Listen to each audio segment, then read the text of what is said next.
তো সত্য ৰঞ্জন বৰা মুছলমানৰ কাৰণে কথা কোৱাৰ আগতে মই সকীয়া দিছোঁ, সাৱধান হৈ যাবি, নহ'লে মুখ ফালি দিম। হালাল কৰা প্ৰত্যেকখন মাংস দোকান বন্ধ কৰিব লাগিব। প্ৰত্যেকটো মাদ্ৰাছা ৰাতিপুৱা মাদ্ৰাছা শিক্ষা বন্ধ কৰিব লাগিব। ৰাতিপুৱাৰ পৰা গধূলিলৈকে আজান দিয়া বন্ধ কৰিব লাগিব। দাদা এটা কথা কওকচোন, আপুনি দুটা আঙুলিয়ে পাঞ্চ মাৰিব পাৰিবনে? দুটা আঙুলিয়ে পাঞ্চ গোটেইকেইটা লাগিব লাগিব, তেতিয়াহে পাঞ্চটো পৰিব, তেতিয়া পাঞ্চটো পাৰফেক্ট হ'ব। তাৰমানে আমি যেতিয়ালৈকে পাঞ্চটো এতিয়া কাক মাৰিম, এতিয়া ইছলামক মাৰিম, মুছলমানক মাৰিম, চিধা চিধি কথা। दोस्तों क्षमा कीजिए, आज का ये वीडियो में असमीस में कहना पड़ेगा, हमारा असमीस भाषा में, तो इसके लिए मैं क्षमा चाहता हूँ। तो बंधुসকল আপোনালোকে শুনিলে, মোৰ বেছিভাগ ইউটিউব চেনেলত অসমৰে বহু বন্ধু আছে। বিশেষকৈ আপোনালোকক কৈছোঁ এই ভিডিঅ'টো আপোনালোকে শ্বেয়াৰ কৰিব, লাইক কৰিব। গম পাইছে আপোনালোকে যোৱা কেইদিনমানৰ পৰা সত্য ৰঞ্জন বৰাই কি কৰি আছে। অসমত সাম্প্ৰদায়িকতা খুব বিয়পাব ধৰিছে, খুব বেছিকৈ বিয়পাব ধৰিছে। তাৰ উদ্দেশ্য কি নেজানো, আৰু অলপ গমো পাওঁ। সেই যিটো উদ্দেশ্যত কাম কৰিবলৈ লৈছে, সেই উদ্দেশ্যটোৰ সপোনটো নস্যাৎ হওক, সেইটো কামনা কৰোঁ। আৰু নস্যাৎ হ'ব, কাৰণ আমাৰ অসমীয়া জাতিটো আৱেগিক জাতি, একত্ৰিত জাতি। এই জাতিটো এতিয়াও বিক্ৰী যোৱা নাই, যদিও কিছুমান বিক্ৰী গৈছে, তাৰ ভিতৰত সকলো আজিও বিক্ৰী যোৱা নাই। গতিকে সত্য ৰঞ্জন বৰা, তুমি যি সাম্প্ৰদায়িকতা আৰম্ভ কৰিছা, তোমাক মই কৈছোঁ, মই তফাজ্জুলে কৈছোঁ, সতৰ্ক হৈ যোৱা, নহ'লে খুব বেয়া বেয়া প্ৰত্যুত্তৰ পাবা, যিবোৰ উত্তৰ শুনি নিজকে লজ্জিত হ'বা, মান সন্মান নিজকে নিজে দবাই পেলাবা। তাৰ এটা উদাহৰণ যদি মই দিওঁ, তেতিয়াহ'লে এতিয়াও কৈ আছোঁ, ভালে ভালে মুখ আৰম্ভ কৰিবলৈ আমাৰ সময় নালাগে, আমিও আৰম্ভ কৰিম। তুমি যিটো সাম্প্ৰদায়িকতা আৰম্ভ কৰিছা, তোমাৰ দৰে কত আহিল গ'ল, বহুতে কৰিছে। তুমি ইমান দিন কেইদিনমান আগত কৈছা মুছলমানক পাউচ মাৰিবা, আৰু যোৱা 2 দিনত কৈ আছা যে কি মাদ্ৰাছা আজান বন্ধ কৰিবা, মাদ্ৰাছা বন্ধ কৰিবা, কিবা বন্ধ কৰিবা, কিবি কৰিবা। তুমি মুছলমানক কি বুলি ভাবিছা? তুমি ধেমালি বুলি ভাবিছা নেকি? তুমি এটা সাধাৰণ চুতীয়া হয়, তুমি এটা সাধাৰণ চুতীয়া, শয়তান, বদমাছ, লম্পট। তোমাৰ মাজত কি হিন্দুত্ব আছে? তুমি সত্য ৰঞ্জন বৰা, তোমাৰ মাজত, তোমাৰ ভিতৰত কি হিন্দুত্ব জ্ঞান আছে? আটাইতকৈ ডাঙৰ মূৰ্খ যদি হোৱা তুমি হোৱা। বিশেষকৈ বন্ধুসকলে সত্য ৰঞ্জনলৈ শ্বেয়াৰ কৰি দিয়ক। সত্য ৰঞ্জন বৰা, তোমাক সকীয়াই দিছোঁ, তুমি সতৰ্ক হৈ যোৱা, নহ'লে তোমাৰ কাৰণে অন্য মানুহেও মোক গালি দিব, মোক গালি দিব। তফাজ্জুল এইটো বৰ বেয়া মানুহ, গালি দিব। মই উত্তৰ দিবলৈ সাজু আছোঁ। তুমি মুছলমান ধৰ্মক খেলা কৰিব ধৰিছা নেকি? মুছলমান এটা ধৰ্ম হয়, আৰু ভাৰত, অসম এখন ধৰ্ম নিৰপেক্ষ ৰাষ্ট্ৰ হয়। তই কি কট্টৰবাদী, তই হিন্দুত্ববাদী দেখুৱাই আছ? তই প্ৰকৃত হিন্দু নেকি? তো সত্য ৰঞ্জন বৰা, মুছলমানৰ কাৰণে কথা কোৱাৰ আগতে মই সকীয়া দিছোঁ, সাৱধান হৈ যাবি। আজি এটা উদাহৰণ দি আছোঁ, এই উদাহৰণটো এটাই উদাহৰণ দিছোঁ, আগলৈ যাতে মুখ খোলাবলৈ তই সাৱধান হৈ থাকিবি, নহ'লে মুখ ফালি দিম। কত RSSৰ মানুহ, তোৰ দৰে কত RSSৰ মানুহ ইছলাম ধৰ্ম কবুল কৰিছে, ইছলাম ধৰ্ম কবুল কৰিছে। ইছলাম ধৰ্মত কি গুণ আছে? এইজনী ছোৱালী মই দি আছোঁ, এইজনী ছোৱালী, এইজনী ছোৱালী হিন্দু ছোৱালী হয়, মুছলমান হৈছে, মিডিয়াই প্ৰচাৰ নকৰে। RSSৰ মানুহ কেলে হ'ল, কি কাৰণত হ'ল, সেই ভিডিঅ'টো মই আজি নাফালোঁ, বেলেগ দিনাখন ফালিম। এতিয়া ভিডিঅ'টো চা, মুছলমানৰ কাৰণে ভাৰতত কি অৱদান আছে।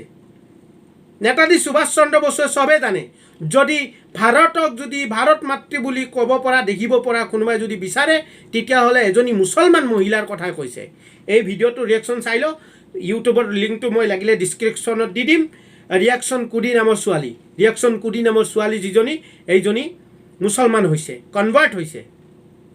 আৰু এই ভিডিঅ'টো শুনো।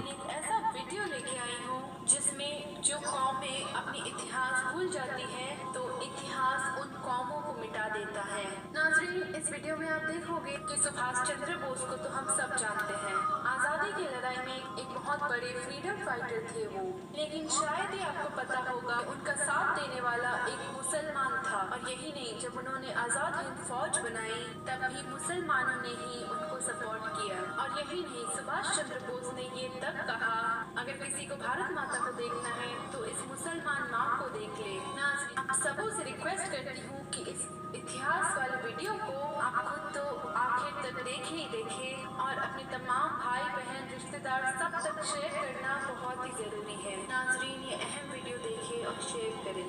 कि जो कौमें अपना इतिहास मिटा देती हैं, इतिहास उन कौमों को मिटा देता है।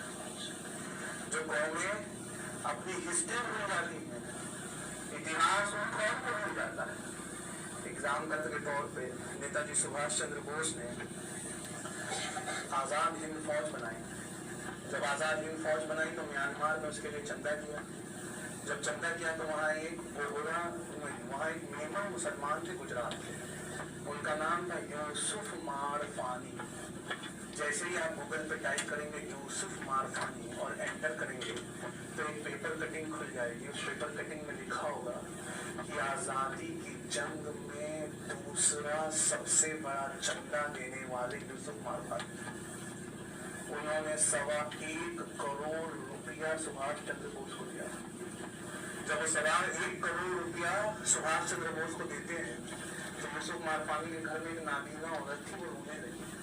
तो नेताजी ने चेक तो लिया, लेने के बाद उस औरत की तरफ मुड़े, मुतवज्जो हुए, कहा माँ क्यों रोती?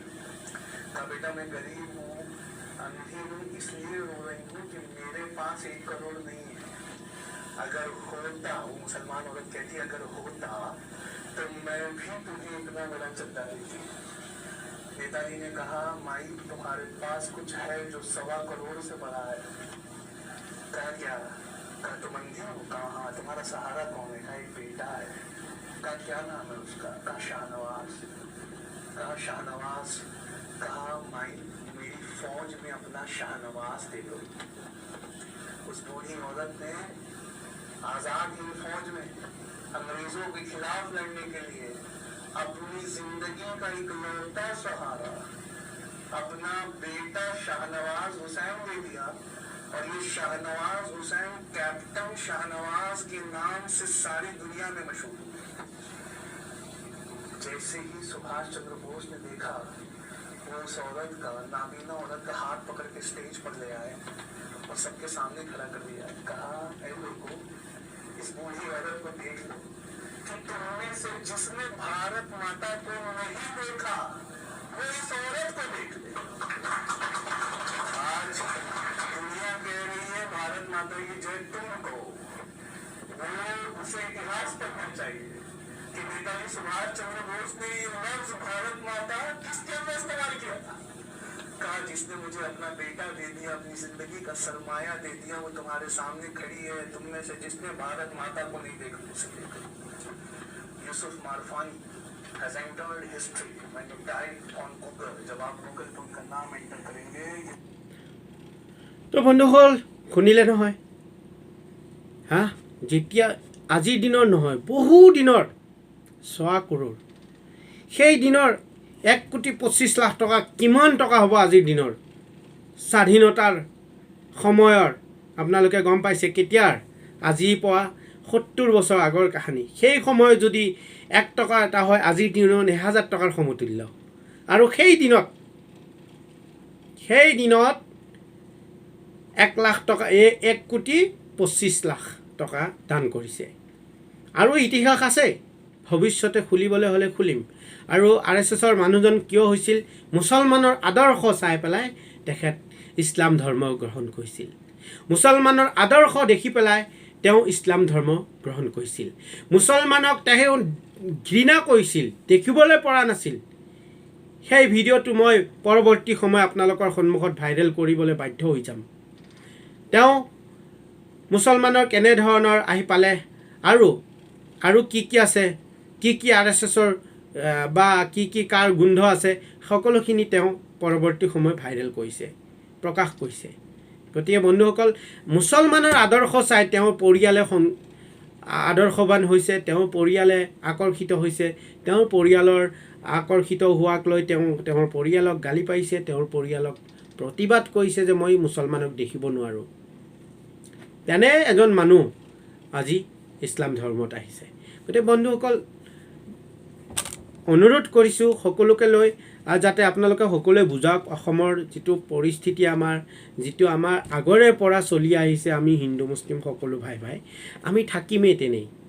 আমাক সি ভাগ নকৰক বা আৰু এনে বিভক্ত কৰিবলৈ যাতে বেলেগ সাম্প্ৰদায়িক মন্তব্য আৰু কোনেও নকৰে। আৰু এইখিনিয়ে সত্যৰঞ্জন বৰা, তোমালৈ সদৌ শেষত আকৌ অনুৰোধ কৰিছোঁ, তুমি এইবোৰ সাম্প্ৰদায়িকতা বাদ দিয়া। নহ'লে তুমি যিবোৰ সাম্প্ৰদায়িকতা কৰা, তোমাৰ যিখন মুখ আছে মোৰ দুগুণ আছে। এইখিনিয়ে ক'লোঁ। ধন্যবাদ। জয় হিন্দ, জয় আই অসম।